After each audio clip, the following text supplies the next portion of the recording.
Hey, this is Curtis Jackson with Jackson Strength, and today we're going to go over how to progress a push-up. So many beginning athletes actually do not have the requisite strength to do a push-up properly all the way to full range of motion. So one way that we do that with athletes here at Jackson Strength is by using boxes. So we decrease the range of motion, and you can use a box. You can use different sized med balls that we have here. These are all things that are in a gym environment that you can find and use.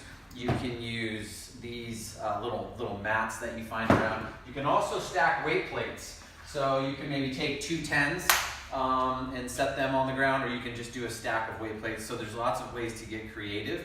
But how we do this is that we will actually have the athletes put their hands on the other opposite sides of the box, and they will go down, touch the box, and come back up. So what that does is it makes a partial range of motion. So athletes are gonna be much stronger from the top, and then as they go down, they get weaker and weaker and weaker, and that's where we see issues with the push-up. So important thing to remember, so from the front, you'll see my elbows when I go into a push-up, they stay at about 30 to 45 degrees from my body. That keeps the muscles doing the work versus the joints doing the work. When we get wide, we put a lot of stress on the shoulder. When we get narrow, we put a lot of stress on the shoulder. One other very important concept, from the side, we should look like a plank. One thing I tell my athletes all the time is, a push-up is essentially a moving plank.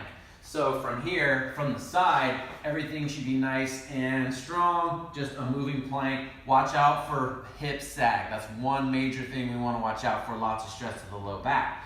Now we also want to watch out for going too low to the ground. So if we go really low, you now see my elbows are behind my body. That's putting stress on the front of my shoulder, which is what an overhead athlete never wants to do.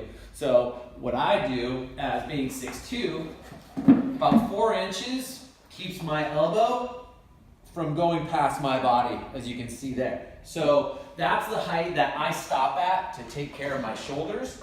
So if you have, what's up Jake? We're filming a video here.